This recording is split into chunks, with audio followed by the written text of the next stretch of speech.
Lead or be led. Me, we can't be mad. Life of a lion, live for the hunt. See the top, be stared. Lead or be led. Me, we can't be mad. I started doing different shit. Like I started going to retreats. I made friends with Aubrey and those guys at On It, and got introduced to a lot of different ways of life that I didn't grow up around. Mm-hmm. And they weren't wrong. I'm not necessarily saying everything was right, but what I did see was people treating each other with love and respect, and intimacy wasn't considered a scarce commodity. We rolling?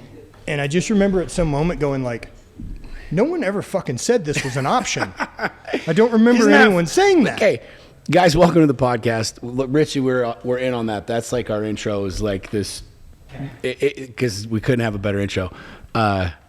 Isn't it wild to think that, like, to really understand that? Well, it's one of those first 30,000 feet, we can say it. You can be anything you want. You can do anything you want. We grew up that way. And all of a sudden we're these adults where we're in these one-dimensional universes. And we're like, why? Well, they're highly informed by the environment that you were dropped into. Yeah. Right? There's so much that you're not in control of in this first, let's call it first act of your life, right? That is really based a lot on the longitude and latitude that your parents ended up in, the church they're involved in. Where were they? What did they teach you? How do they communicate intimacy? What does love look like? How what was your programming? Number of things. This is your base operating system. You didn't pick it. Those were the programmers. Right. I always tell people that. I'm like, they're like, well, all this other stuff. I was like, did you pick your name?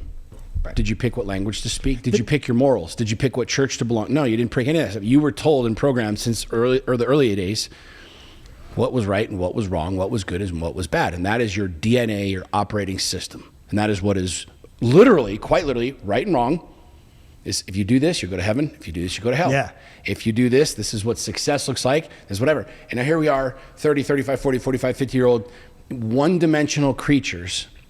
Debbie Ford talks about this in one of my favorite books, The Dark Side of the Light Chasers. She's like, when we're born into these infinite mansions. And look at a child. A little kid will put a fucking fork in a socket and not have any. Well, they'll literally pick their nose, put their finger up their butt, and they don't understand what's good. There's no morals. There's no anything. No shame. There's nothing. There's no boobies and penises and vaginas. It's just these wonders of cure. I mean, look at a baby. They just stare at the fucking lights, right? They don't know what the fucking shit is. And then here we are now, middle-aged, going from infinite mansions into one-bedroom condos. This is where we eat. This is what we do. This is how I earn. Here's where I'm going to vacation. And it's like this insane reality when you're like, well, maybe I want to let's try and find a key to another door. I'm going to do plant meditate. You're going to go meditate. Like I remember very vividly when after my divorce, I just started studying Buddhism. Yeah. And Buddhism's not a religion. It's just a way of being. And I remember I had so many people coming at me like, dude, are you good? Like, are you like not going to church anymore? I'm like, I'm just studying shit. Exploring, man. I'm just exploring shit. And it was so odd. Because for me at this age, right? Just explore. Being able to look at my base operating system and like what the original code that got put into it was. Yeah. As an adult who's radically accountable to my life, I want to take a step back from that operating system and say, why the fuck do I do that? Yep. And if I don't like it, let's reprogram it. It got programmed due to my environment, what I was around, and what my intentions were. If none of that was picked and it created this big of a thing, how different is if at this point in my life I'm really fucking intentional with who I'm around, what I talk to, what input I take from information? Right. Where do I share my energy and attention? Right. Everything starts changing. Yeah. You know, am I into this religion because I was born near it, or did I choose it because it fits me best? Even now, break it down to your testimony. Everything. Your relationship with God, the whole thing. So I don't even know, like we just back up and I mean, not dead yet. Yeah. Guys, like the podcast is just always funny. Like I don't need to introduce Matt. You guys can go Google him. I'll put all of his links in the whole thing yet, or all of that stuff. But I don't even know how we met. Like we go back a couple years, social media. Yeah, it would have just been through friends in the right circles, right? And yeah. You were kind of smoking the same shit of life as I was smoking, and we were kind of just on that same wavelength and passed and crossed, and social media, like the beauty of it, made this introduction and this thing flourish. And then this last year we got to hang out a number of times, Burning Man and the whole thing. But so you were like, just to back up a little bit, give everybody a little bit of framework about you. Because I want to talk about this other stuff, because this is what you and I are really into now, and this is what what we both kind of get off on is this just really explorative reality. Like, how do I build the ultimate life? And then when I get to there, then what's the next level of ultimate? And then the next level. And it's just... if there is. Right. And it's this constant pursuit and journey. And that's one of the things I love about whenever we're communicating or talking or engaging, is it's always like that pushing the envelope of what's possible. It's like, I'm infatuated right now with the James Webb telescope. And you see the wall in my office, I'll show you. Okay. It's the Pillars of Creation. It's one of the first pictures that was taken, right? And what's funny is now, here we are, we've had the Hubble telescope for however long, and that's given us all of our data. It's like 20 years old or something like that. Now, the James Webb telescope is literally, has every single scientist basically questioning all of it, going, well, we've been telling everybody that the world started here and there. We're wrong. Yeah, and it's like, and all we backed did up the Big Bang by double. All we did though is we just zoomed out a little further. We shot a little bit further. We got a telescope that went a little bit further into the cosmos, and we found millions of galaxies that we didn't even know. And I'm like, well, what happens if we go even further? And I think that's what's the dope. idea that there's an edge to it is crazy. There's no edge to the universe. Dude. We haven't found the bottom of the ocean yet. Every time we find it, we go a little bit fucking further. It's like, I don't know. I think the deepest is Marianas Trench. I think we got that one pretty dialed. Maybe. I think some people... like 32,000 feet? I don't know. I'll Google it when we're done. But we find, quote unquote, the edge of the universe, and we don't. So take everybody really quick back to... your kind of 1.0 life, and I don't even know what 0.0 you're at now, but like the strongman stuff and that kind of like we'll call it the worldly experience that you've had of building this and doing this and being an athlete and being in this kind of one-dimensional reality where now you're in this shift identity. Yeah, in multiple different dimensions, but kind of tell everybody how we got the there. original, the origin, if you will. Which that's even a loaded question, but you know what I'm saying. I got out of college on a track and field scholarship to LSU and went straight into entrepreneurship, following a passion in bicycles, opened a bike shop, and it failed, mostly due to 22-year-old me running it.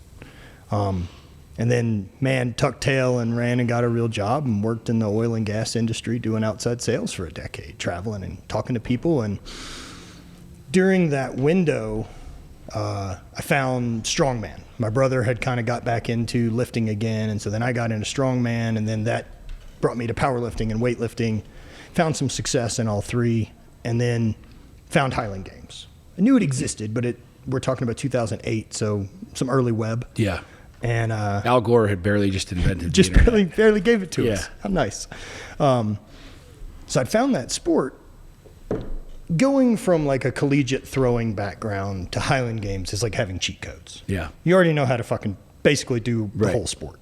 Like the whole top 20 guys in the world are washed up college throwers. Right. There's a place good throwers go. It's called the Olympics. Right. That's not who we are. Right.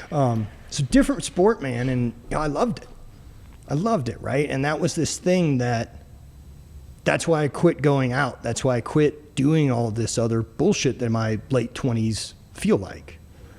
And I spent 5 days a week training in a garage by myself and 4 days a week throwing in a field by myself for a decade. And then I got hurt. So in 2016, I finished that season, second in the world, decided to do this ACL surgery. I'm going to tune this thing up. I'm doing YouTube content and other stuff at that time. Didn't go as planned, man. Had 8 surgeries and total knee replacement. And I'll never compete again. Like, I didn't know the last time I competed was going to be it. Right. It's gone. I'll never do it again. This thing that I found my fucking thing that I'm better than any fucking other human on earth at. And I'll never get to do it again. Yeah. The identity. Yeah. And I knew the Highland Games thing would end, but I wasn't prepared to not be athletic.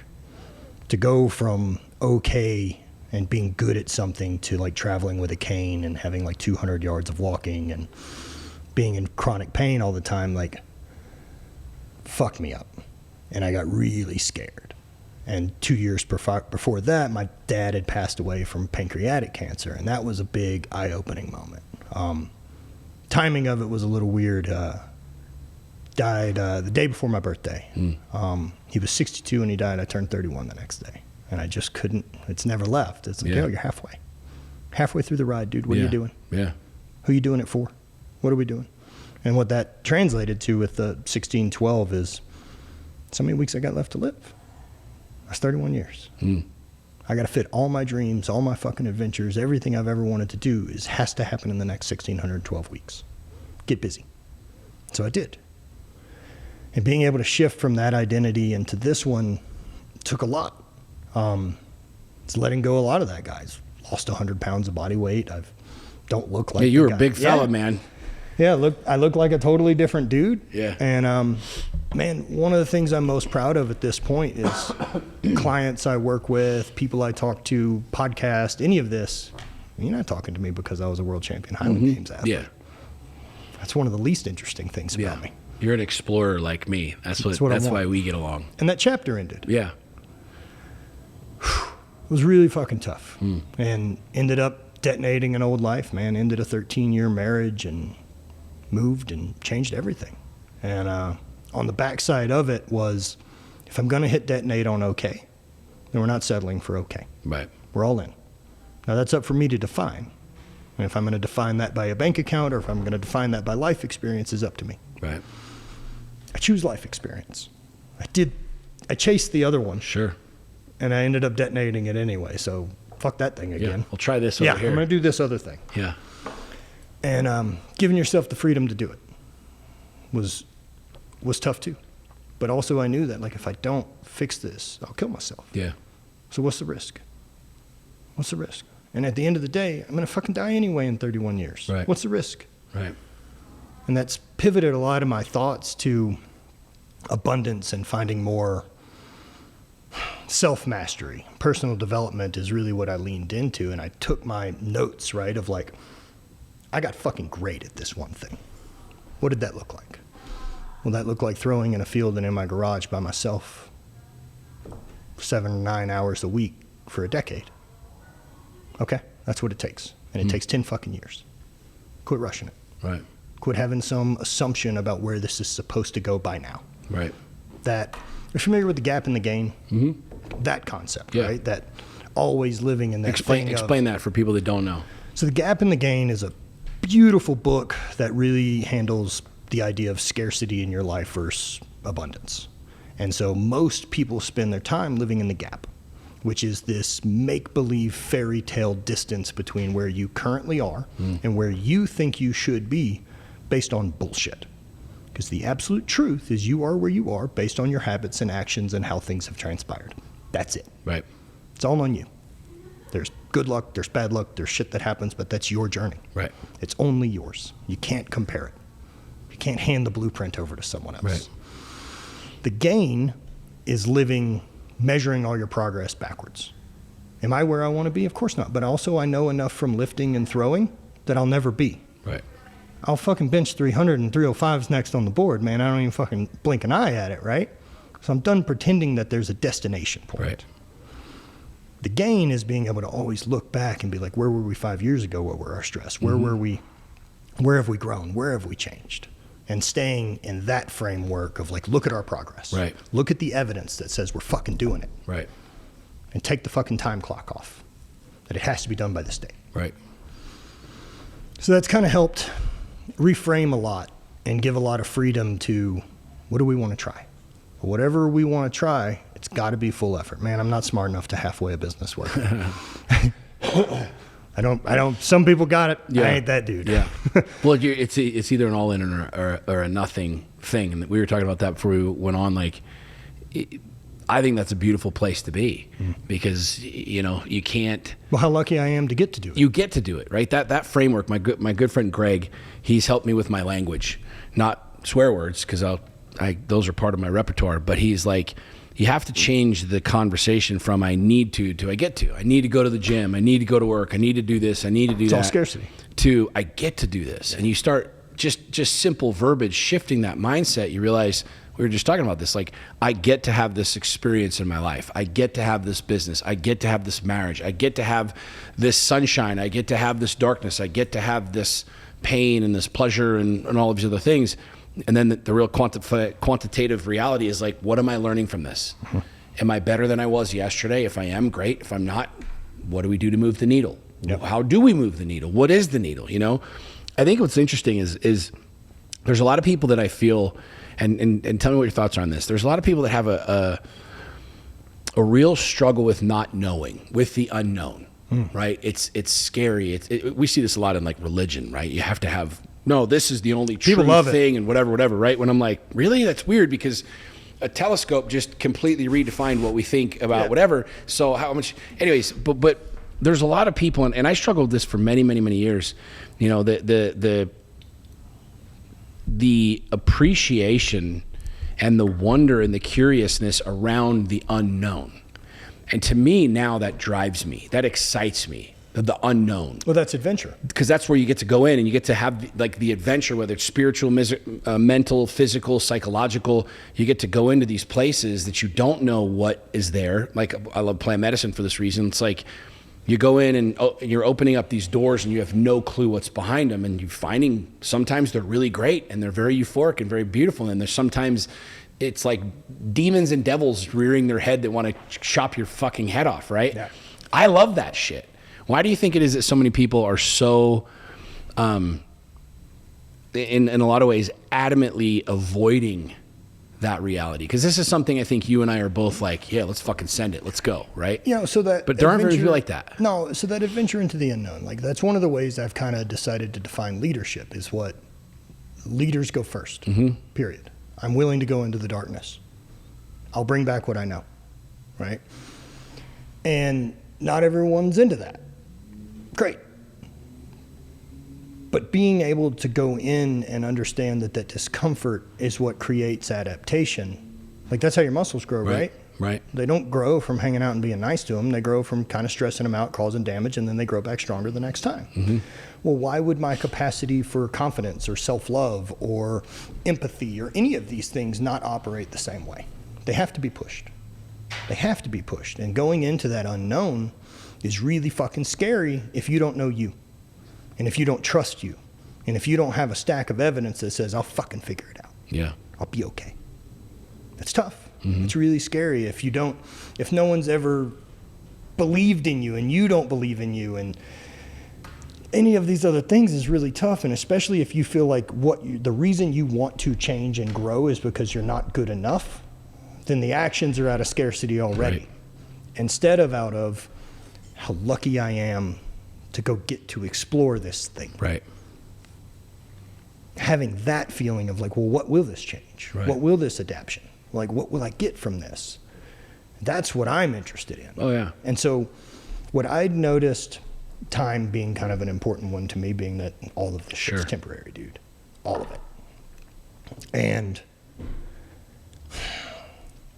I remember being injured, not injured, but post-surgery for a bunch of surgeries in a 3-year window where I can't put toe pressure on my foot for 8 weeks. You know, what the fuck do I do? Yeah.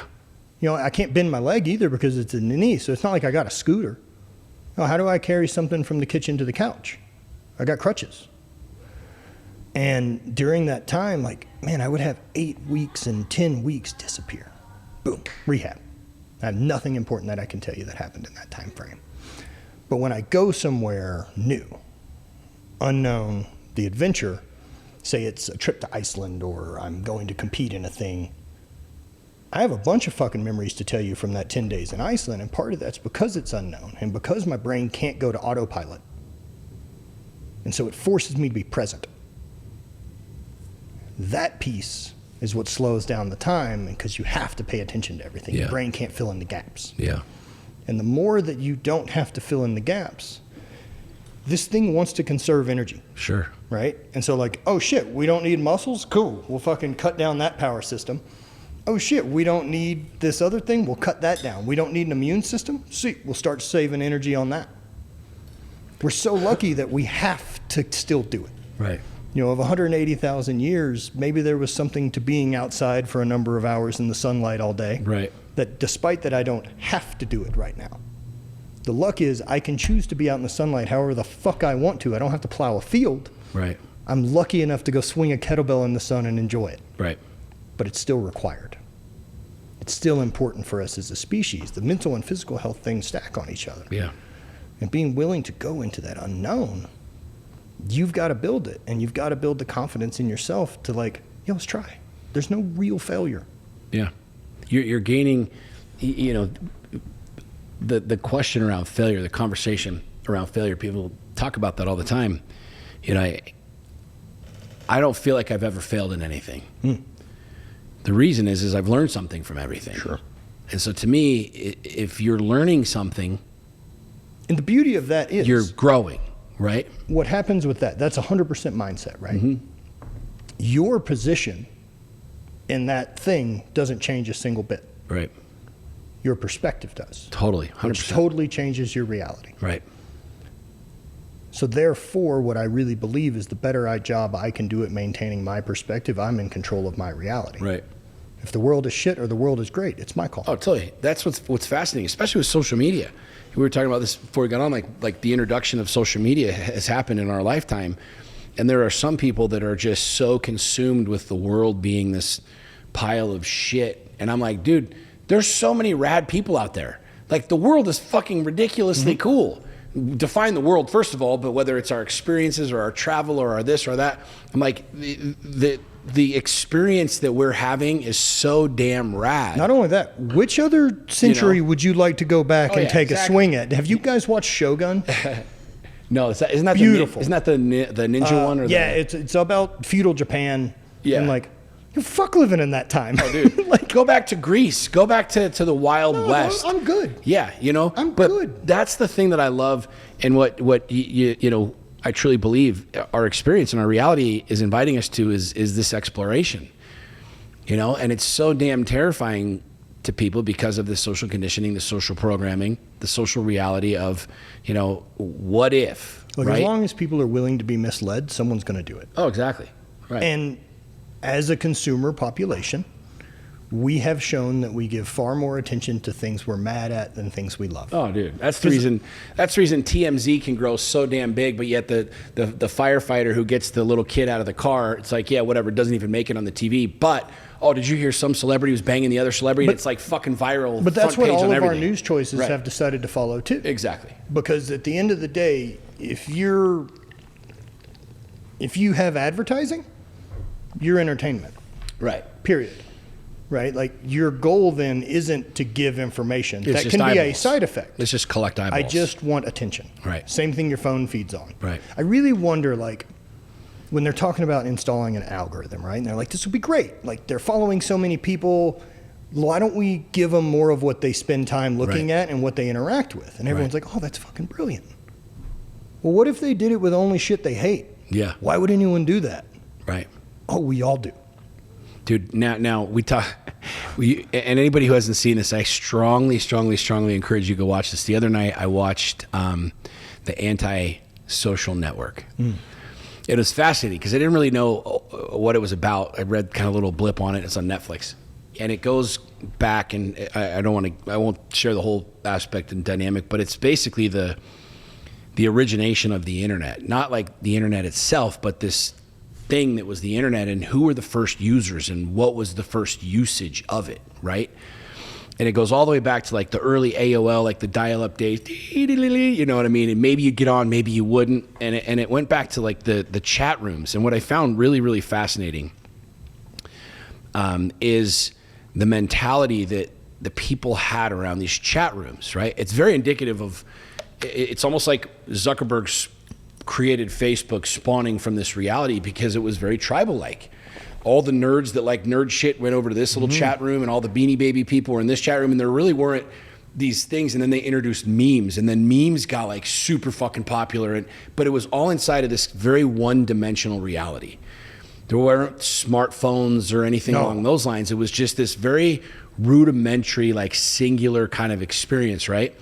But the mentality that people had in these rooms is very tribal. Yeah, of course it is. Very much like I could collect all these people that thought the same thing that I thought. There was no advertising, there was no budgets, there was no algorithms. It was just this free form, open source deal that anybody could talk about anything that they wanted. And they could start up a group and get people to come into their group and talk to these people. And it was funny because one of my favorite parts of the movie was when they had this convention. And this was like like the early Comic-Con Oh, kind of a deal. yeah.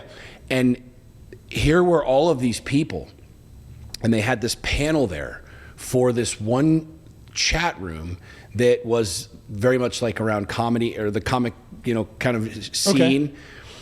And the guy's handle, whatever his username was, they were the people that put on this convention were trying to get him to come up. And as they called him, there were like multiple people that were trying to, but you didn't know who the person was. It was this maskless faces where now we have profile. And so, yeah, I mean, unless you end up like 8chan or 4chan, right? Like something that's still relatively anonymous. And and that's exactly what the whole thing was based off of, was that 8chan and the 4chan. That was like the origin of these completely anonymous realities. But it was fascinating because it opened up the dialogue to the tribal reality, the tribal mentality, our literal forefathers and ancestors. We now just created the same experience, but digitally. Mm-hmm. And if you fast forward to today, it's what you're talking about with the algorithm. It's the exact same thesis, just with as the 8 and the 4. It's the same thing. It's the exact same fucking thing. It's the algorithm. It's everybody's over here. I'm going to just keep pushing this over here. Now we've upped the ante to where if I go on to Facebook and go into the search feature, or Instagram and go to the search feature and type in Highland Games, the next thing I know, my search feed is going to be like Viking shit and tribal shit and tattoos and things and all of these like hammers and hammer Thor and all of this Viking shit, where now I'm sad, I'm mad, I'm frustrated, I'm this and that and the other. And it's a really interesting thought process around kind of zooming out from that. And that's really what you are about and I'm about, is like zooming out from that, and what would it look like if I could create my own reality there? Like almost going back to the origin of this and saying, I want to create my own deal. I want to create my own experience through, life, using social media, using technology and stuff. But for you, going out into the wilderness, you travel a ton, you're going different places, Burning Man, plant medicine, all this other stuff. Like, what is it that drives you? Because what I really want, like, you to share what you feel, what you feel called to share, but that single action of jumping into the unknown, of doing something that's not socially the way I should do is terrifying for most people. And that's true. Like, most people are terrified to quit a job, to start something new, to jump into a relationship, to jump out of a relationship, to start anything and everything. Yet that's kind of your entire life thesis. A bit. Yeah, at this point. Why do I do that? I do it because every time I change.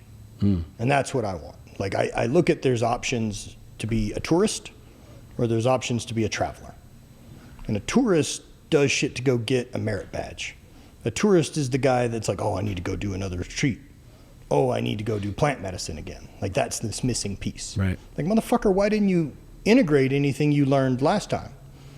Or going to Egypt or going to any of these places. What'd you integrate? Don't tell me about the experience. I want to know what changed. And so for me, being the traveler, I change. And I want to be that. Like, I want to be changed by these experiences, and I want to bring them back. The most recent one that I can really say that changed is my mala. I use this as a gratitude tool. So meditation time for me is I pop it off and I sit down and I go through every bead, and it takes about 5 minutes, and it sounds like, thank you, universe, for all the hard days you've given me. Thank you for every challenge that's made me better. Thank you for all the days I didn't think I would get through. Thank you for all the insanity that's in my head that I can manage. Thank you for the confidence. Thank you for the athletic ability. Thank you for parents that love me. Thank you for all the free running water that I've had accessible in my entire life. Thank you for all the comfortable beds I've slept in. Thank you for all this, right? And so I plow through this thing. Which, the guys, if you're watching this or listening, like legit, that's what malas are. That's what mine is. But prayer beads have literally been prayer beads for exactly a long time. They're a totem. No, but that's fucking dope. It's really hard, and I don't mean to interrupt you, but it's like really hard to have a negative reality when, I don't know how many beads are on there, but about 108. Yeah, the traditional mala is about 108. When you say something you're grateful for 108 fucking times. So the part of your brain that manages like anxiety and fear is the same part that recognizes gratitude, and they can't do both at the same time. And so I know for me with fear, most of that operates internally. I don't voice it out loud, right? Self-doubt, all this other shit, the mean voice to me, the critic, the coach. And that thing's gonna take about 20 fucking swings at me today, man. Yeah. I know it. It's never gone away. I don't know how to make it go away. What I do know is how to fucking overpower it. And if it takes 20 swings at me today and I take 500 swings at me vocally out loud the other way, I fucking win. Yeah. That creates my universe. And so the change on going to Egypt, we went to Egypt in December, and then we spent another week or so in Jordan. And being in a Muslim country where call to prayer comes over the speaker, fascinating. I was watching it and I started looking at it from like a mechanism standpoint. That where is our country if we make a change up that 5 times a day a thing comes over a loudspeaker? And we all pray. Not just pray, right? So let's even just take religious ideology out of it. That you stop for 5 seconds and tell the person next to you how thankful you are that they exist. That you tell yourself the same and take a minute. And so like watching the call to prayer, what I got from it, right? The mechanism is you stop what you're fucking doing. You become present, face east. You get back physically in your body and spend time in gratitude. And so what I did was set 5 alarms on my clock. The same way it works for them. I was like, so what if I do this 5 times a day? That's 5 years now I'll accomplish in 1 worth of gratitude. Like, okay, I'll take that change. And it's been really neat. I think that practice of getting out of this mental space and getting back physical changes your perception. Yeah. And allows me to go back into the wilderness stronger again. So just out of curiosity, since you started that in December, and you've been doing that, like what has been the change? I'm a lot easier able to get it back under control. For example, 2 days ago, I bought a van we're building out and doing some stuff like that, right? This big adventure van we're going to be building. Had to go register it, which part of the gig. And deal in St. Louis is like you pay 10%, you pay sales tax at the DMV. So as I get to the DMV to register my van, they're like, that's $8,000. I'm like, what the fuck are you talking about? Yeah. I can't do anything about it. Fuck it. Whatever. Move on with my life. Doing that day took me 7 hours of going from my house, the DMV, to City Hall, back to my house, back to City Hall, back to the DMV, finally got it done. And I came home and I remember like walking in and Bonnie was like, knew what I'd been up to all day. So she's like giving space, right? I'm in a good mood. And she's like, you good? I'm like, yeah, I have $8,000 to pay for it. Yeah. The van's a toy. This isn't a fucking hardship. Right. I chose this. Right. How lucky I am to pay it. How lucky I am to have the resources. How lucky I am to build this adventure vehicle that's solely for fucking fun and exploration. Right. It's my choice to choose the abundance. It's my choice to choose it. Not experiential, not living in the gap. So like that's made a big change. The other one is appreciating how temporary everything is. You know, there's a lovely Alan Watts quote I really like that it's like, you're not obligated to be who you were 5 minutes ago. Right. Mood, anything. Like, I mean, even you having this moment of reading a book and mindset shift, right? You're not obligated to fucking stay mad. Right. You're not obligated to stay a business owner. You're not obligated to do any number of things. And if you don't like it, fucking change. But you're the one who has to do the change. Right. And so looking at that from a macro perspective, right, if we're looking at all the things I love are special because they're temporary, because they're going to come to an end, including not just my life, but how fortunate I am to be a human. There's 14.5 billion years that no one was fucking here. And there will be a time we return to that and no one's here. And both of those gaps are really long. Yeah. We're the temporary piece. We're the blip. We're the anomaly. The glitch in the matrix. And how lucky it is to be in it. Not just how lucky it is to be in it, but how lucky it is to be in this time. Yeah. I'm so stoked I don't spend all day hunting my fucking food. We were just talking about that. Like we're 2 generations off from that. 2. We're like That's right. 2, and in the grand scheme of things, That's we're why we're literally fat. 2 generations off from if you didn't go hunt, you didn't eat. Didn't eat. You starved. And if that was the case and that was your reality, then you basically were working for somebody else or somebody else's fucking slave or indentured servant or whatever. Like, it's a really fascinating experience. Dude, Bonnie went and did a meditation group a couple weeks ago, and it was focused on like past life stuff. And what came up for her was this, being a kid, like in early 1900s, London, broke, living on the street. And two other women that she said were there had memories too, but they were also not great. One was this native girl that got fucking burned at a stake, and another girl was living in some other horrible place and time as a slave of some sort. And the truth is, if we do carry any of that ancestral thing, chances are your previous life wasn't cool. Right. There's real few, like you weren't royalty. Right. Like there's like two of those guys. Right. You probably weren't one of them. And so looking at that of like how lucky it is to be at this point in human history. Yeah. How fucking cool it is to have existential crisis. Existential crisis is a sign of abundance. Right. All of it is. If you don't recognize it, that's your choice. It's a mental shift, man. It brings you back. It brings us back to that programming, because you weren't programmed this way. No. And I wasn't programmed this way. And that's what I love about like our conversations and stuff, is we go down that rabbit hole that no one taught me to think like this. No one taught me to ask questions. I was taught not to ask questions. I was taught, sit down, quiet down, slow down. This is what it is. This is just how you do it. Why, Dad? Just because, okay? Because I'm the dad, you're not, so shut the fuck up. Like, that's just how it is. And so here you are at 45. I ask why more than an 8-year-old. Well, I'm asking more questions than I've ever asked before, because I'm like, wait a second. Let's think about our parents' generation, right? Yeah. Who's your dad's best 5 resources? I don't know. Right? Yeah, so like think no about idea. like who your dad at this age has access to, who he can reach out to on a global scale. Right. His mentors, his team. My dad, 6 other fucking idiots from Sulphur, Louisiana that do just about the same thing for a living as he does. Right. Not that they're bad people. Sure. But the frame of experience for It's life all one-dimensional. is Right. they're all the same. Right. I can text wizards, man, if Right. I've got problems. Yeah. You Yeah. know what I mean? Like I've got different resources Right. now. You can consume things that are inconceivable to most people. You can consume things and find things and explore things. This is what I love about technology. There's a lot of things, you call it good, call it bad. I tell people this. I'm like, look, you have a supercomputer in your hand. Like this little whatever dimension 6 Which is inch almost by, as cool as this gray thing in my head. It's like this is a fucking supercomputer. There really isn't anything that I can't figure out, learn, or find. No, it's incredible. On this, Have all the information forever. It's all here, and that's like, if you stop and zoom out and think about that, there really aren't very many people with flip phones anymore. Beepers, the only people with beepers are fucking doctors at the hospital. Nobody's carrying a beeper anymore. Yeah, unless you're working in some place that has gas that explodes. AOL has been gone for a long time. 99.9% of people that are in modern civilization aren't like living in a forest eating themselves because they're cannibals. They have access to internet.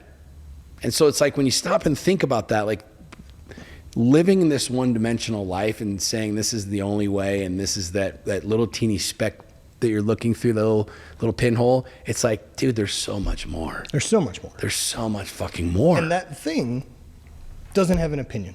Right. It's a fucking mirror. Right. It will happily show you what you choose to spend the most time on, if we're looking at social media and algorithms or any of that. But like the phone, for me, it's fire. Oh, yeah. Treat that thing the same way you respect fucking fire. That can either cook all your fucking meals and forge tools and build an entire life and Or burn generate everything steam, down. or burn it all the fuck down. It Yeah. doesn't care. Right. The fire doesn't have an opinion. Right. It's a tool. True. So are you owned by it, or do you own that thing? Yeah. Yeah.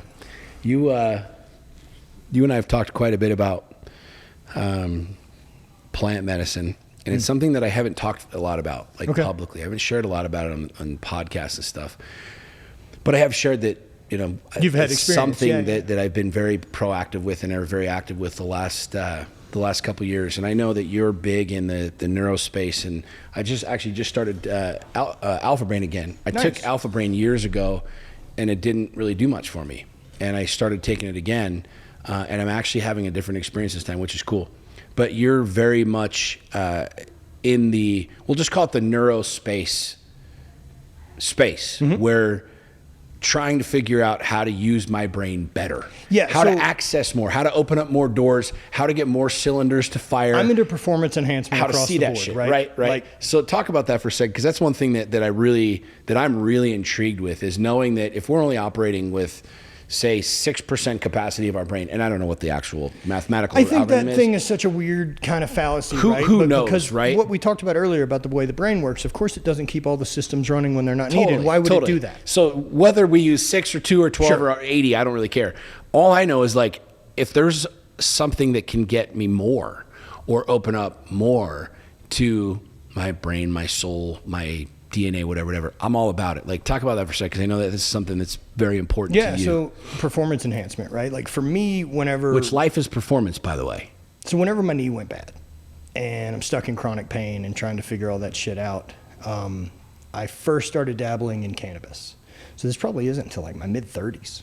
Once I got hurt. I mean, I'm NCAA athlete in college. I'm sure as fuck not losing a scholarship over weed. Right. I didn't touch weed until after college. And then worked a job in the oil and gas industry, like I'm drug tested. And so I never dabbled. And then needing to try to find some outlet other than opiates, I was like, fuck, I'll give this a go. So we started making edibles around the house, making our own. And the next thing I was like, oh shit, I slept last night. I'm less ornery. I'm nicer to the people around me. And so I'm like, 'cause this is a cool performance enhancer, you know? I think it's a matter of any of these chemicals. Are you using it to disconnect or connect? And that's up for you to decide. The chemical itself doesn't have an opinion. It's not good or bad. It's not good or evil. It's a chemical. Same way protein goes in my system. And so after doing that, like I still remember having this fear based on just say no and drugs and everything I was around. Don't do drugs, like, gonna kill I'm you. aware that there's some amount of weed that's going to ruin my fucking life and make me a loser. Not seem to be true. Right. And so decided to step into trying mushrooms. And that was probably the first time in 4 years that like pain was at a 0. And it wasn't like opiate pain at a 0. It was like I felt my central nervous system downregulate. And I wasn't guarded. And I remember that thinking about it. I was like, well, that's fucking fascinating. That was the first real break and vacation I'd ever gotten from pain. And then after that, I just remember being like, I was told this was going to ruin my fucking life. Yeah, I've been lied to. Liars. I've been fucking lied to, right? And so at that point, I need to go, no, I'm not interested in your opinion. Right. I'm okay with the danger. Right. I'm okay with the discomfort. I'll find out. Maybe it's not for you, but I want to know. And so as I've leaned more into that with microdosing, now I've probably microdosed psilocybin daily at like a 0.15 gram for the last 5 years. You know, here and there I miss days and stuff, right? But overall. And then bigger journeys, usually quarterly. And I use it as a way to check in, kind of see where things are. Because if something's lurking, Sure. it'll pop up. Yeah. Let's give it attention before that thing is trying to burn my fucking life down. Right. So that or ayahuasca or any of that plant medicine, yeah, it just opened up a different level of being able to see the world, a new perspective, a new shift to abundance and gratitude and all those type of things. I'm in. Yeah. Now that's performance enhancing. If I'm not seeing scarcity, if I feel more love and I feel more connection, if I feel that I have a better ability to rewrite that standard operating system, I'm doing it. Yeah. And I definitely notice with plant medicine that in that state, I have a very good ability to like implant an intention. Of like, yeah, why the fuck do we eat this bullshit? If 100% of my body's function, my brain and everything runs off of this is the only fuel that goes in, Sure. right? I should probably care about that. Yeah. So why would I put Shit. mud Right. in this system? Right. And experiment with that for a while, and sure enough, I feel better. Yeah. Sure enough, try new things. I feel different. You know what? As you're saying this, I love this because I've been saying this for a long time around health and fitness and stuff. Because I didn't grow up with parents that I don't know why that's doing that. I didn't grow up with parents that really taught me anything about fitness. Like we were not a fit family. We never worked out. Like didn't eat very well. Just I think twisted up. I don't know. Tighten some of those down. We'll see. And so for me, the understanding years ago that my testosterone was super low, and getting that right, I've been on this quest and this journey that has been fascinating to realize like your body's essentially like this, it's like a petri dish. Like you can just test different things. You can test If you're your consistent, mind. right? Sure. Like as long as you know the variable you're changing. Totally. But that's where like I love that reality of what you're talking about, because there's so few people that, and take plant medicine out of the equation for a second. Let's just talk health and wellness. Let's just talk diet. Let's just talk, performance enhancement, like neuros, right? Like just not like hallucinogenic mushrooms, but reishi mushrooms and different things that can help you, right?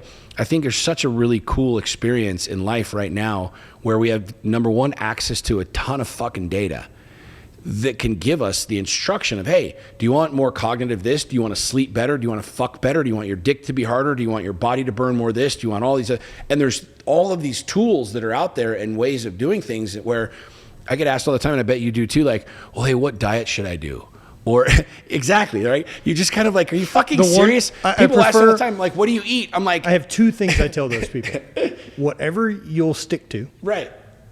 And if you can simplify it down to like being able to identify everything on your plate as an ingredient. Yeah. That's cow. Right. That's chicken. Right. That's rice. That's broccoli. It's really not that hard, and it's not that difficult. If you do that, right. It'll eliminate a big chunk of the bullshit. Right. If cavemen could figure out how to carry, animals however many miles back to the thing, like, well, what workouts should I do? I don't know. Pick up something super heavy and put it down like 100 times. Just try that. Lift it above your head and put it back down. Yeah, how lucky I am to get to do fake right? work. You know what I'm saying? Like, we have these crazy machines at the gyms and stuff.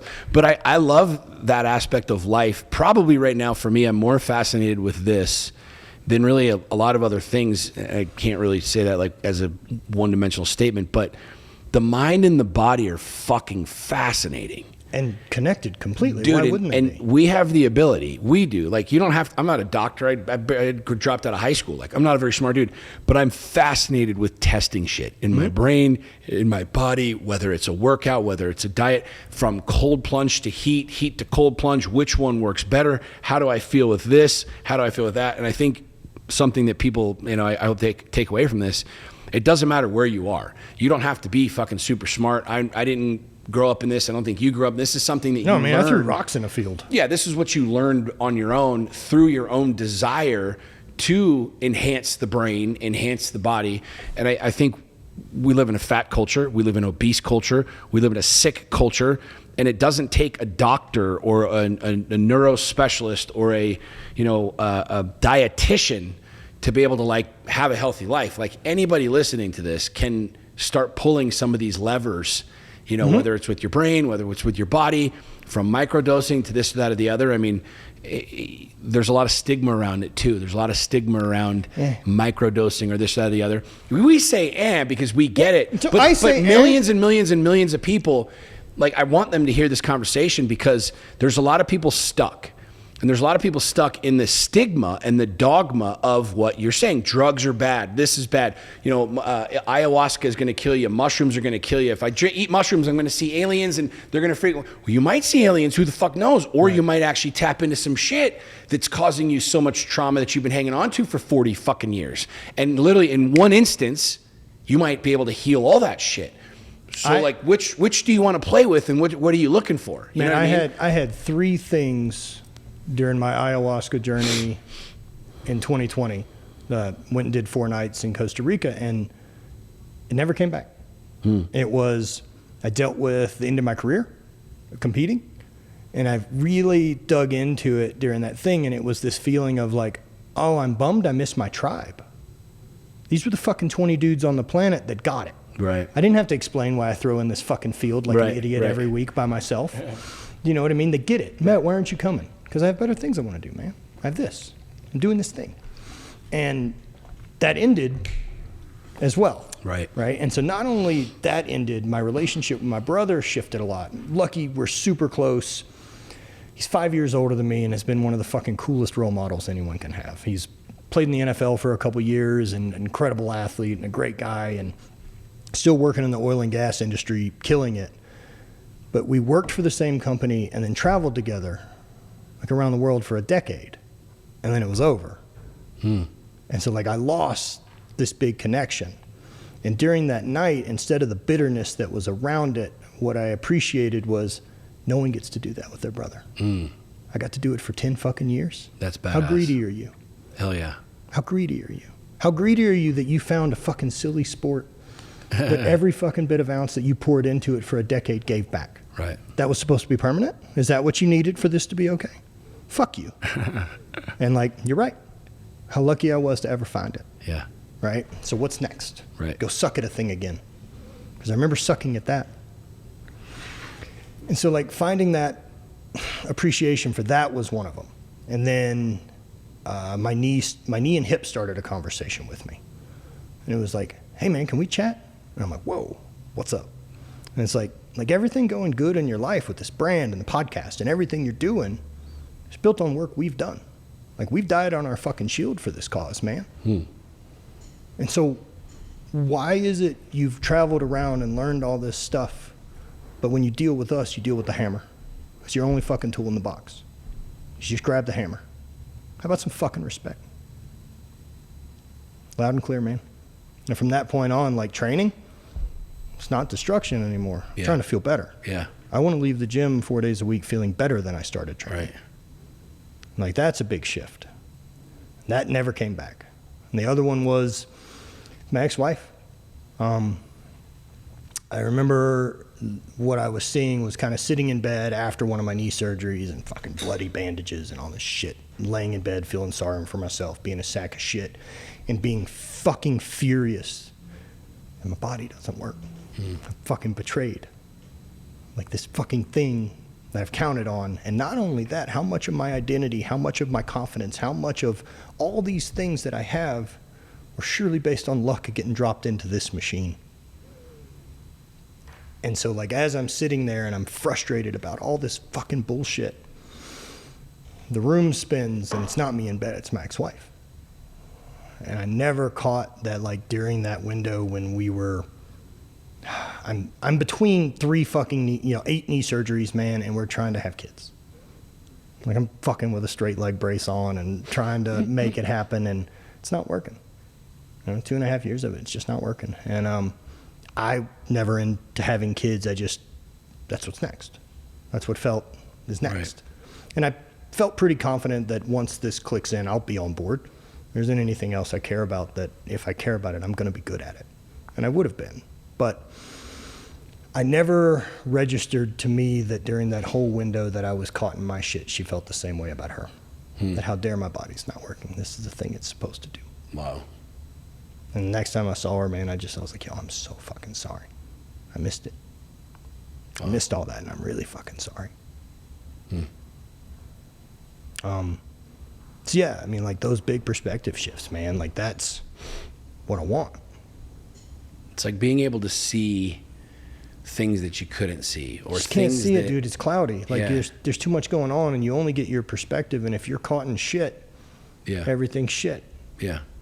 If you've ever seen The Matrix, I love the scene when they literally plug Neo in. Mm-hmm. And to me, like I very much attribute or connect that for me personally to plant medicine. Sure. I feel like I'm plugging in. Yep. Right? Like I'm able to when you drop in, drop out, whatever you want to call it. There's something else going on. Whatever the names are that you want to say. But like when you think about it, Neo gets plugged in and he goes into the Matrix, and if you remember, like they download the program for jiu-jitsu. Yeah, he's like, I know jiu-jitsu now. Yeah, go do kung fu, and then how to fly helicopter and all these other things.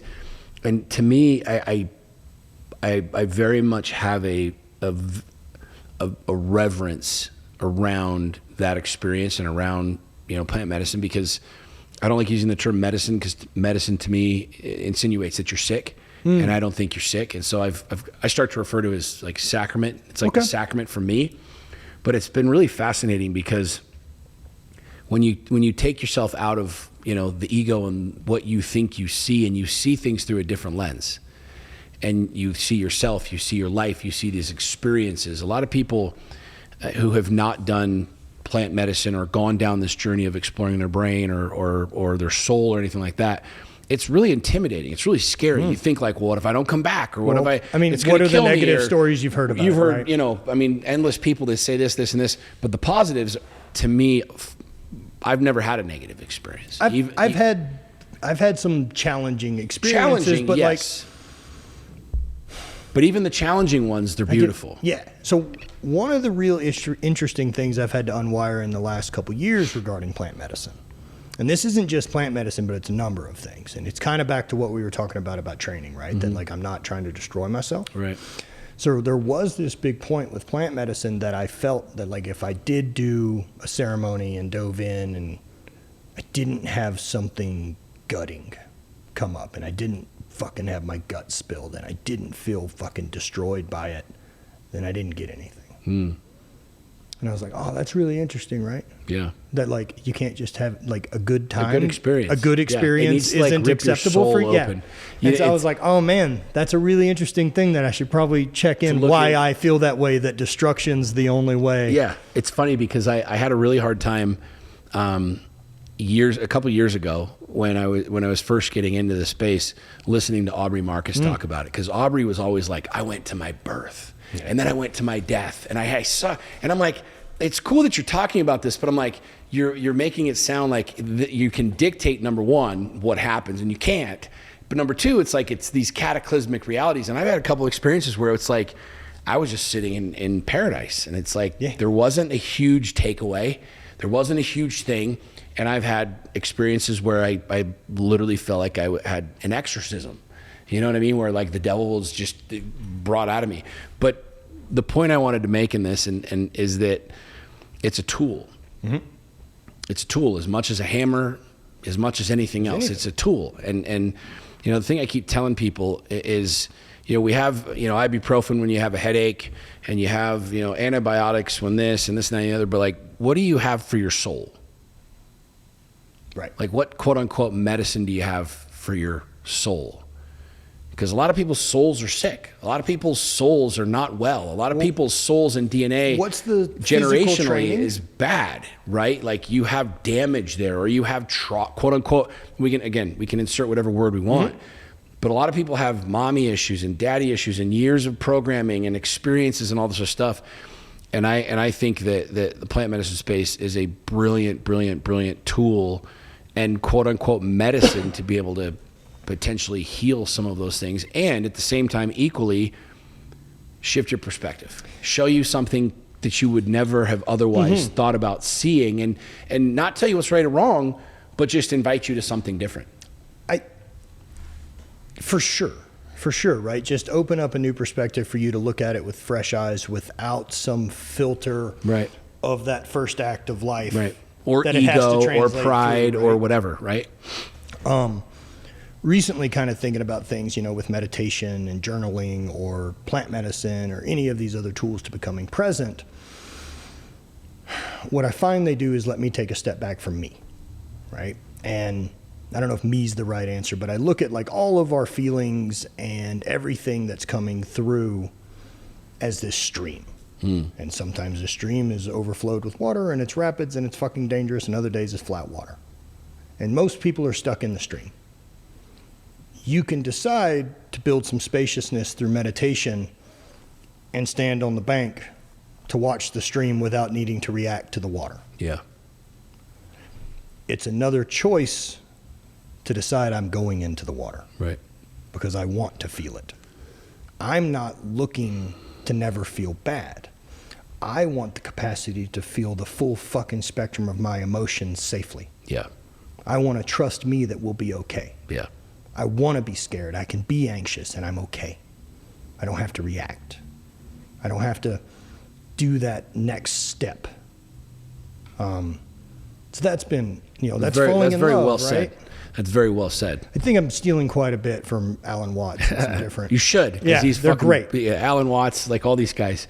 Ram Dass. That is well said, because I find myself there, man. Sometimes I jump into the river and into the raging waters, and I still feel like I have floaties on. Yeah. I feel like the older I get, I'm wiser, but at the same time I'm like, what the fuck am I doing here? Like I feel like I'm just floundering, right? And some things I just keep banging my head against the wall, like having the same experience over and over and over again, and you know, it's demoralizing, it's frustrating, but then at the same time it's like, what am I missing here? Like, what do I need to be learning here? And it takes a different vantage point. It takes a different experience, right? A lot of people have these experiences with God around cataclysmic events. Somebody dies. Yeah. It literally takes you 40 years of knowing about church and religion and God and whatever else, and then all of a sudden somebody dies, and it's that moment that all of a sudden then you pick up this newfound connection to divinity, right? Well, I think death is really important. Yeah. Part of life. I think it's a really important part. Like, not that life insinuates death, but death insinuates life. Right? Death is fucking coming. Right. And I will be dead a lot longer than I'm ever alive. So the life part and being able to dance in the stream and fucking get into it, right? And like also be able to talk to yourself of like, none of this matters. Right. None of it fucking matters. And like that was, as an athlete for me, one of the things I used to manage like competition anxiety. One of the things I really pride myself in as an athlete, that if like we're competing right now, and this is like a bottom of the ninth scenario that now it's me versus you, good luck. Yeah. I love that shit. I know that I'm fucking showing up full fucking speed on that day. I'm the guy that wants the putt. Perfect. Bottom of the ninth, full count, give me the bat. I'm in. I'm more than okay to take the loss, but watching you miss it, fuck that. And so like being able to step into that excitement of showing up when it matters, but it takes practice. Right. Like you have to practice doing that. You have to practice managing shit. You have to practice being uncomfortable. Are you familiar with Alex Banyan? There's a book he wrote called The Third Door. Oh, yeah. Okay. Third Door, yes. Yeah. Brilliant. Right. I really, really like that idea. And I think that that's one of those pieces that you want to talk about common ground as far as entrepreneurs, go-getters, fucking any of that goes, is a lot of people are standing outside of this nightclub. And if we're going to call the nightclub Success, everyone's standing outside of it in the velvet rope waiting for the bouncer to call their name. Mm-hmm. And then we all know that there's special different people born in different situations. They just get to go in the back. They're welcome into the room, birthright, whatever it is, luck of the draw, whatever it happened. There's always a third door. There's always a cook you can tip off. There's always a decision that like, I got a wait job at this place that people were at so that I could be in the room. Exactly. I learned how to edit video so that I could be in the room. There's a third fucking door for people that figure it out. Right. And those people will always figure it out. Yep. And being willing to realize that bashing your head against the wall so many times is also eliminating things that don't work. Yeah. I don't always know what's going to. Sure. But at least let's start trying some shit. Shit doesn't work. Yeah. Right, what I know doesn't get me to my goal is inaction and indecision. That will absolutely shit can the whole dream. Yeah. So what's the opposite of that is make a fucking decision. Right. I'm not burying my head in the sand and saying this is right and I'm going to force it into existence. I'm going to take and make a decision and listen to the data and make another decision. Yeah. Not let my ego say, this is what we are. Right. We're going this way. Like, what fucking good is that? Yeah, exactly. It's funny because the thing that just came up for me is I've been teaching my kids a lot. I've got 5 kids and I don't want to say teaching them the hacks, but like teaching them some of the hacks of life, like the true nuances of what you're going to experience, like behind the scenes and some of these things. And it's funny like because what would be like a specific? So you go into a restaurant and there's a line, there's a wait. The very first thing that I do is I'll walk up to whoever the server is and whoever's standing there and I say, is it possible if I gave you $100 right now, could you get us a table? And what's fascinating, I did this a couple years ago and there was a big long line of people and I waited and I got up there and they said, it's a couple hour wait. And they said, I'll give you $100 if you can get me a table right now. And it was really interesting because the hostess said yes. And the gentleman behind us got like infuriated. Of course. And it's funny because as I teach my kids this, I said, is this right? Is this wrong? Is this, because this guy's whole argument was you got to wait your turn like everybody else. No, I don't. And I looked at him like, that's exactly what I said to him. I was like, I don't. I was willing to do something that you weren't willing to do. Right. If this feeling for you goes against your conscience, totally that is fine. Your decision. You're more than welcome to wait for 2 hours. I want something now. And this idea that this is bad or wrong or you're entitled to this or they're also I can't welcome do that. to say no. Exactly. The restaurant can say, sorry, we can't do that. And the lesson I keep teaching my kids is I'm like, if you don't attempt something, the answer will always be no. Right. You will never achieve success if you don't first start. if you don't jump. And like I've used that. It's just a hack because most people will do it. You know what I mean? So one of the things I learned like during the 10 years of outside sales, right? And as much as like that's a chapter of my life that that would be easy to be like, well, I wasted this 10 years doing corporate job. Get fucked. You learned a ton. I learned a shitload. Yeah. Right? I learned how to sell stuff I don't care about. Right. Which makes it pretty easy to sell things you like. Right. But during that time, like one of those things I learned is like if any of my customers ask me, hey, can we blah, blah, blah, blah, blah? The answer is yes. Right. I may have to come back and say no because we can't or we're booked or whatever number of things. But you can't start with no and then come back to yes. Right. It doesn't work that way. Right. The answer is you bet I can. Yep. I'll figure it out. Yep. That's one of the things that I keep teaching my kids is I'm like, figure out a way to do it. You know what I mean? You start the business and then you figure out how to do the deal. And what most people are focused on is, I have an idea and I need to figure out my logo first and my letterhead first. When I did my very first Lions Not Sheep experience, which was this 3-day deal we did here in the mountains, right? I literally created the concept of it and said, all right, I'm going to do a 3-day event in the woods and it's men only and we're going to do some cool shit. This is like before anybody's doing any of this right shit, on. before, any of these guys are doing this. Like Garrett was really the only guy doing it. And I had no framework. I had no dates. I had no timeline. I had no events planned. And I literally did this Facebook post and said, hey, I'm thinking about doing this 3-day event in Utah at my place. If you're interested, just drop me a yes and I'll hit you up. The very first guy I get on the phone with, I'm talking to him and I have no idea what I'm doing. And I'm having this conversation with him and he's like, all right, cool. I'm in. How much? I said, 5,000. I don't know. No, I just said $5,000. And he's like, great, here's my credit card number. And it was the very first call that I had. And it was funny because how cold is your butthole when you say dude, that number out loud? And he's like, how much? I'm like, $5,000. And he's like, done, here you go. But I remember vividly thinking to myself, like, I've spent so much of my life and my time trying to create the perfect shit and then going, when instead of just like, here's what it is, and then building it after. Now, I've done a dozen of them since. Sure. And it's been an But incredible experience. But it's like, there's so much power in, you want the seat now, go ask. You want to do this now, go ask. Like, go create the reality that you want, that third door. And if you can't ask for that money,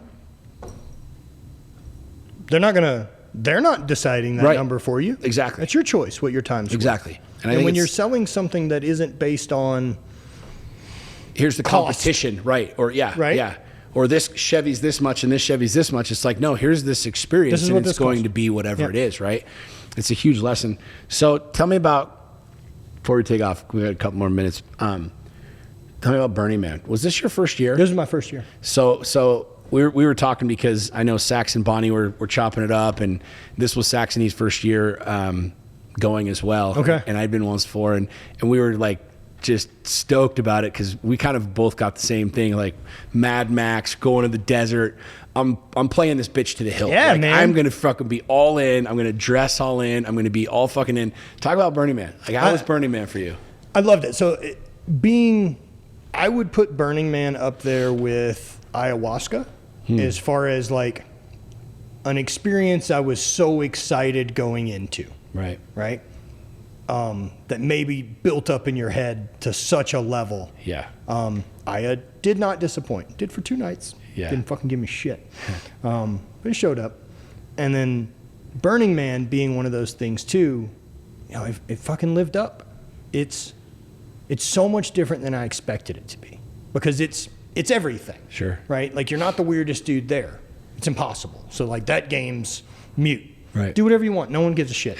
Legitimately. And that's a lovely freedom. Sure. For a lot of people. Man, our first night there, we get into the playa and finally get into camp. It's like 11 o'clock. We quickly change clothes, grab bikes, out to the playa. And pulling out to playa at like 11 p.m. that first night and seeing it, it's the same way I've felt seeing the Grand Canyon, where like it's so big you can't make sense of it. And so like I'm just like, what the fuck, man? Because there's lights to the horizon, right, 360 degrees, people everywhere, and just moving. The whole thing's alive. Right. So that the art exhibits, the overall vibe, and even with the rain last year, like fucking big deal. Yeah. It was great. It was great. Yeah. It was one of my favorite things I've ever got to do. And the connection cool, huh? And conversations of sitting around at camp and not being on my fucking phone. Mm-hmm. Man, it was such a cool break from this reality. Yeah. But the thing that's funny is like people think it's just this drug-induced whatever, and it can be whatever you want it to be. But what you just said is dead on. Like this is... I've tried to explain it to people because we did the same thing. We got in about midnight, jumped on the bikes, fucking bounced kind of a deal. And, it really is a cool experience because it's not dogmatic one way or the other. And there's some people that say that it's political or whatever. But it's just this hodgepodge. People are looking for it to Exactly. It's this hodgepodge of just curiosity and wonder. That's what I love about it. Is you kind of step out of one world into another without needing to eat mushrooms or smoke pot or do anything like not that. Necessary. You can be absolutely sober and just taking your bike and going through Esplanade like onto the playa. You're like, what the fuck is this? Like, I don't know. Is this a rave? Is this a thing? Like, is this Mad Max? Are we on a movie scene? I looked at it far more as so like dope. An art experiment than it is a music festival. Yeah. Because it's a human experiment. The city is its own really fascinating thing. Black Rock City, this 80,000 people that form into these neighborhoods and camps. That's got a lot of organization, by the way. It's course. Very organized. Dude, organization happens from clusterfucks in the past. I bet this shit was loose in the 80s. They probably just set up tents and they're like, you go over there and you go over there. The way they have it now, you can. They're like, we have a problem that no one's able to get back to camp. We need to figure out some roads. But here's what's crazy: some guy must have he came up with it and he's like, I have an idea. It's a clock. And then ABC, everybody knows the clock and everybody knows the alphabet. Like even foreigners from other countries who don't speak English know. Our first night there when we pulled out the playa, I just looked at like our friends Jacob that I was with and I was like, how do you get back to camp? Like how does anyone get back? I don't understand. Yeah. Like when you're sober. Period. Yeah, exactly. But then once you figure it out, you're like, oh, this is easy. You can be way out in the middle of the freaking playa and know this is where the times are and the whole thing. There was also an interesting piece of it. Like I could find myself going to something like that and feeling this overwhelming sense of like, I need to see it. Right. And since you can't see all of it, right, it removes that pressure. It's an experience. You just kind of, there's a couple times, and I don't know if you guys did this, but like we just go out into the playa and just sit. Yeah. And you're kind of in the middle of, it's almost like this beehive and everything's just going around and you just kind of plant yourself and you're experiencing this and all of this stuff happening. And it's like, it's so fucking cool, man. It's so fucking cool. What was your biggest takeaway from Burning Man?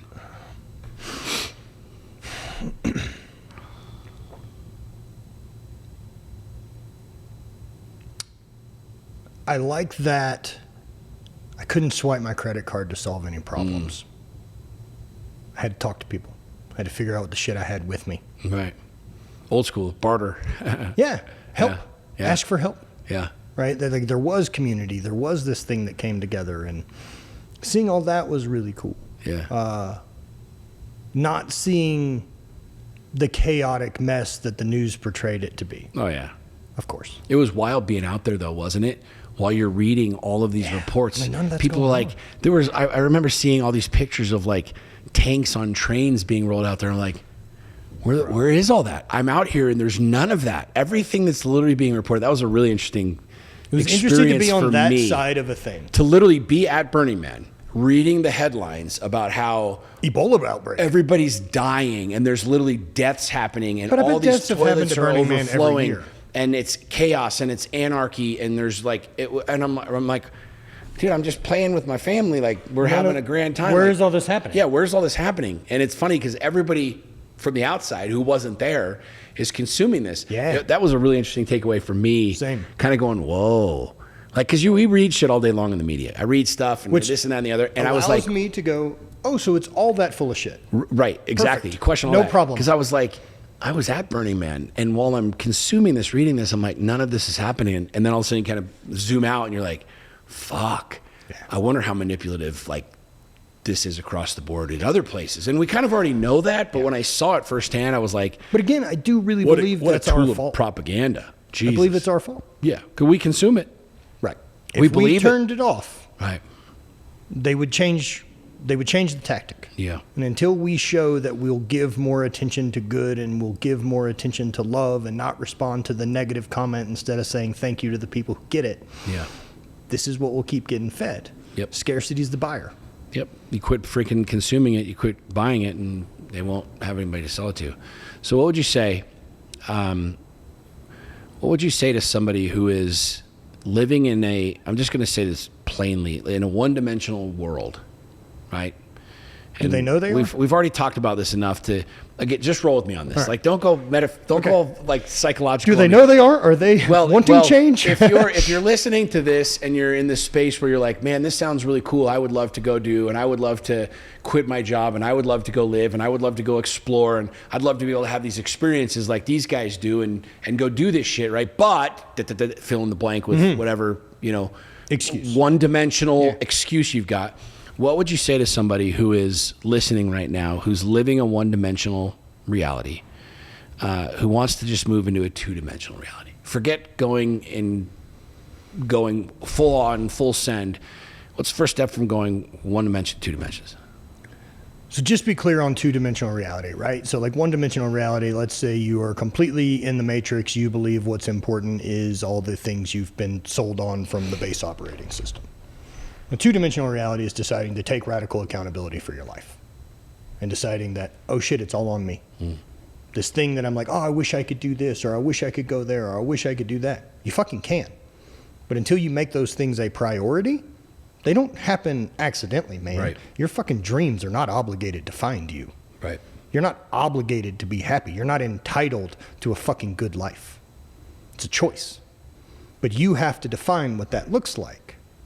It's up for you to decide it. And whether that is going to be freedom, or it's going to be money or toys, or whatever the fucking way you want to define it is, understand it's up to you. And you can either take the actions that get you there and build the habits, or admit you don't care enough and then quit beating yourself up over it and be happy with what you're doing. Both are your choice.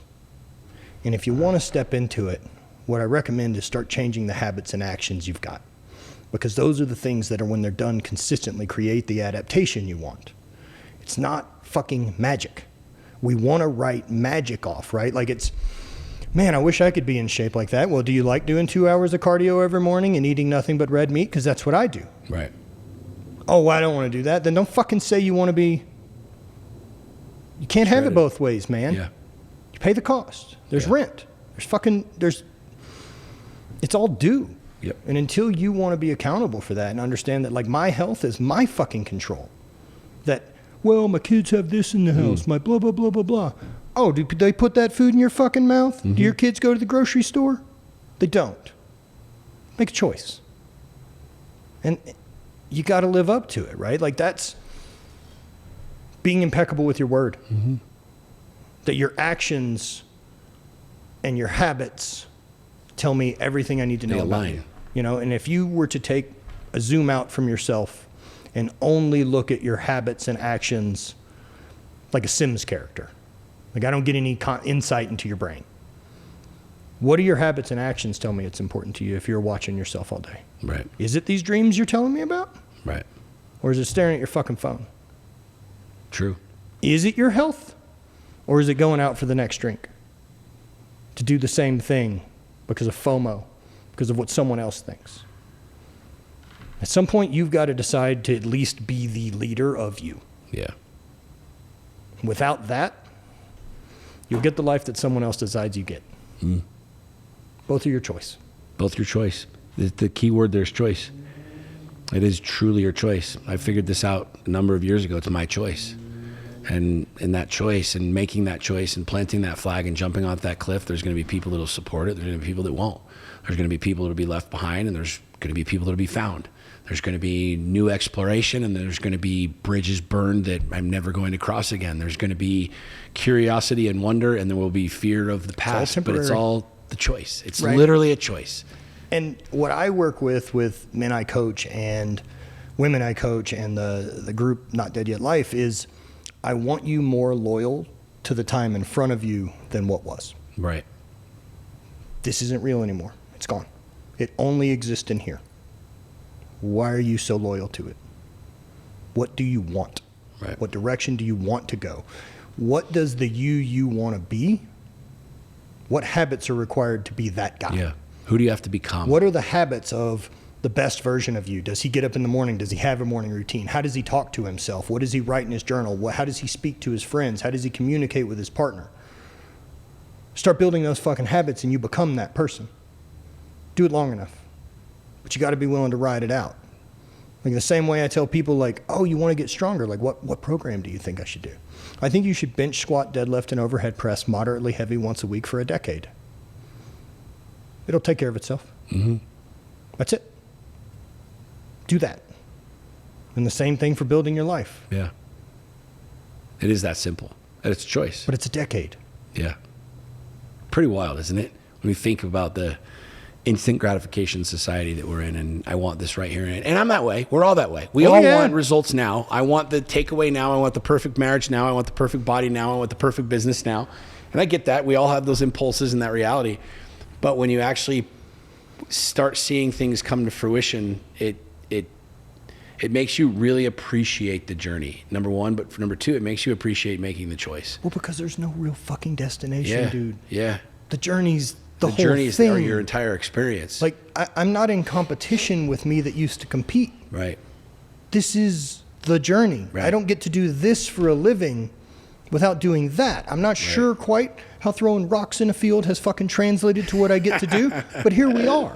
Yeah. What I do is I keep listening. I'll say how it translates. You used to throw rocks in the field, and now you get on a friggin' bike in some weird-ass costume. It doesn't make any sense why you're in the field, and it doesn't make any sense why you're riding your bike across the fucking barren wasteland desert, getting dusty as fuck in some ridiculous outfit, and yet you're having a grand old fucking time either way. Dude, one of these things in my journal that I've recently really loved is kind of this practice. And I find myself in like a couple surreal moments in life here and there and all these different things. And one was last year when we were in Egypt. One of my favorite parts of that trip was we took this open air boat, they call it a felucca, the big wooden boat. It's basically covered in a mattress, has a low ceiling, and it's open air. So like 20 of us are on it overnight. And so we're on the Nile, like cruising back up to Luxor, and like we're jumping off the boat and swimming in the Nile. And then like we ended up having coffee with these Nubian dudes on the beach who like, they're not selling coffee. They were just having coffee. I went and started talking to them. We don't speak the same fucking language. We're all smiling. Figured it out. And I have moments of like, how the fuck did I get here? Yeah. Right? Like, how the fuck am I here? I'm from Louisiana. I used to hunt alligators. How the fuck am I swimming in the Nile? Yeah. And what I do from that, because I can find that and be like, what luck, this is crazy. Mm-hmm. And then I'm like, it's 10 years of throwing in a fucking field by yourself. It's writing books when no one cared. It's 1,600 fucking YouTube videos that no one gave a shit about. True. It's rehabbing fucking 8 knee surgeries. It's losing 100 pounds. It's deciding to build a business. It's fucking detonating an old life. That's how I fucking got here. It's not a fucking accident. I did it. I fucking own it. And if I'm going to have the radical accountability that all my fuck-ups are mine, then the fucking wins are mine too. Bingo. I get both. Bingo.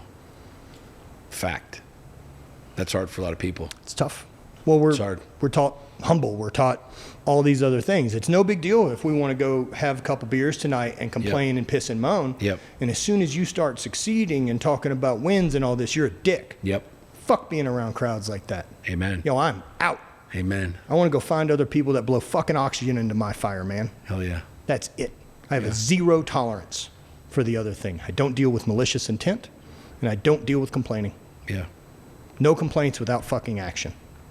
So here's the deal. If you want to come to Burning Man this year, you're more than welcome to, but you cannot complain about the dust. You can't complain about shit, because when you're at Burning Man, it's like, dude, one of the things about, like, so we got our tickets this week and like got on the sale and got them, right? And the whole thing's a fucking pain in the ass. Oh yeah. One of the beauties I love about that, right? Like, you're not accidentally at Burning Man. Right. You've gone out of your fucking way to get here. It's difficult to get there. Right. And so what it does is everyone's in. Right. Like, no one accidentally showed up. Nobody's there like, like, I didn't this want party to be at sucks. this party. Yeah, somebody invited me to this party. This closed. Like, no one's there like that. Everybody's like all fucking in when you're there. I was thinking about their website, right? And so like the 4 sales they have are give or take 20,000 tickets a sale. And they're gone in 2 hours. Right. This website doesn't see any traffic or commerce The for whole like rest of the year. 362 days a year. It's just to get these tickets. Dude, does someone go in that office and they're like, does the credit card machine work? And they're blowing dust off of it and shit. And then like, boom, $12 million in the next fucking 2 hours. Yeah. Holy It's crazy. shit running that server. I know. It's wild. Like, I think about it from the business standpoint. I'm like, good luck. Well, dude, you have an entire organization, a multi-million dollar organization that spends the entire year on 1 week. Yeah. It spends months pre and months post for a 1 week experience. Like, it's not just to pop up a tent in the desert like it probably started as, but it's like very crafted experience. But that's the thing that makes it cool, is you wouldn't think that because it's so illogical. So one of the things, going back to your question about like big takeaway from Burning Man. Yeah. One of the things I love about it most, and I love this about people, I like unreasonable things taking very seriously. And Burning Man is an unreasonable thing. Yeah. The fact that someone hauled a skating rink to that dried lake bed and isn't selling tickets, but is just wanting you to enjoy it, that's a fucking unreasonable thing. Totally. Hey man, do you mind bringing a skating rink out to the desert? Yeah, I fucking mind. You know, that's an 18-wheeler full of shit. Yeah. And like, I love that unreasonableness. Yeah, it's true. It's unreasonable to have a fucking pirate ship ride around that's playing DJ sets. Dude, my favorite We one. blew it on cars in the real world, by the way. Totally. You know the little the teeth chomper that like you used to see as a kid when you wind it up and it's like is the teeth. That little, I think that car was like my favorite. There's all these insane, because it's just coming across the desert like and it's like, if you've ever seen that, you guys know what I'm talking about. The little teeth that they just chomp across, and somebody made it into a car and it just went back and forth around the playa, and it was just the teeth chomp. And I was like, somebody thought about that, built that, and here we are. That's the thing I love about, like, one of my favorite pictures was Sax dancing in these lights that we just happened to stumble across. We're riding our bikes and there's these 6 insanely brilliant, like amazing LED lights that were just these bulbs, like globes, right? And it was funny because when I came home, I posted a picture of it, and somebody had made a comment about, oh, these look like so-and-sos. And so I went and found so-and-so, and he was this world-renowned craft, like, artist.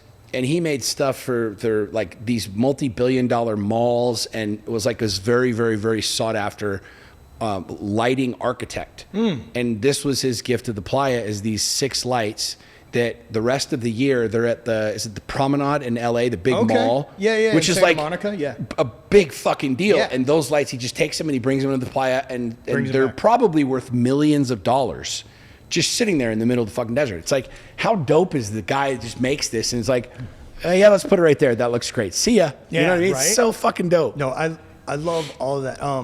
A really kind of cool nod to the universe I had post Burning Man is I've gotten more interested in the public speaking thing. I fucking love it. As far as like from the athletic standpoint, one of those things I love are those moments of like, now. Right. You do your best now. Yeah. And that going on stage, I mean, there ain't nowhere to hide up there. And it's one thing to like present for your company. It's another to go up to present to a room of people that don't know who you fucking are and spill your guts. Yeah, of you. To give people you. Yeah. Yeah. And like that feeling, oh man. It's cool. It demands your best. Oh yeah. And so like those things, right? Do you remember the Pegasus art at Burning Man? So there was this big like automaton of a Pegasus, of a horse. Yep. And required 4 people to touch buttons for it to move. A couple months after Burning Man, I went to Detroit to go to a public speaking thing and start learning more about that business and doing some stuff. The hotel we're staying at has a piece from that guy's art in the lobby. And I've never fucking seen that guy's art before. And I was just like, Yeah. Noted. These are big artists. Like, there's big, world-renowned people that try and get their shit in there. It was the same horse, but it was in place, and you pushed a button and it would gallop, but it was all gold-plated. Yeah. And I really had this moment. I was like, yo, I've never seen that guy's art before. Tell me I'm not here, that I'm not supposed to be here. Totally. Noted. The universe is not dumb, man. God is not dumb. He's got a plan. Yeah. Are we watching? Do we have the eyes to see and the ears to hear? I'm more reminded of that every single day. I was talking to my buddy Eric earlier, and he's talking everywhere. Like, God's talking to us everywhere. Driving down the street, listening, talking to somebody, just walking, just observing, sitting, he's talking. The question is, do we have the eyes to see and the ears to hear? Well, and if you're not present and you're focused on the future, or the you're past. torturing yourself about the past, you're not. Yep. You can't touch source. You can't connect. Yeah. Last thing, if this was the last phrase and or sentence that you uttered, what would it be? If these were the last things that you had to say or could say, what would you say? I love you. I love you too, bro. Isn't that great? Love is fucking great, isn't it? Yo, way better than fear. Dude, I fucking love it. So guys, you got to come out and hang out with Matt at Burning Man. His outfit, I'm sure, will not. Probably not. It will not. Keep my thighs out. You know, it will not disappoint. But go follow him on Instagram. I love watching your journey, man. I love the marbles. I love the story. I love the validity of life and like the reality of life and the way that you transition and put that out there just for people to realize like it's something that I very much vibe with and understand myself is like not just how fragile life is, because it really is, but just how brief this experience really is and how urgent it is to start playing the game and to get in the fucking game. You know, that's one of the things you're always talking about that I really appreciate. It's action, man. Yeah. Indecision's a bigger killer of dreams than bad decisions. Totally agree. Totally agree. Guys, go follow Matt. We should do a podcast from Burning Man. That would actually be freaking fun. I'm super into it. 2.0, Sean and Matt 2.0 coming in August. Yeah, I should have the van done. That's the big goal. Burning. Are you going to bring it to the that's hopefully going to, I would love to get in a test trip before that, but I bet that ends up being the inaugural. Yeah, that'll be your test trip. It's done-ish. Dude, you know why I love renting one is because I can just bring it back. Dirty as fuck. And be like, see you later. I paid the freaking deposit. Peace out. See, I love the 3-day drive out. Oh yeah, we drove out. The drive back. We drove out. We just St. rented. Louis, you know. Yeah, we rented it because I'm like, dude, this thing is gonna be trashed, and with the mud, oh my god, it was fucking. I don't want to reintegrate after Burning Man at an airport.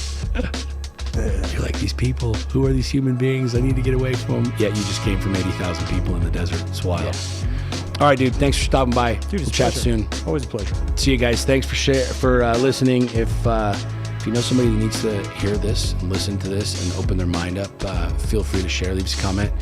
Make sure you go follow Matt. We'll put all your links, social stuff in here. And until next time, peace.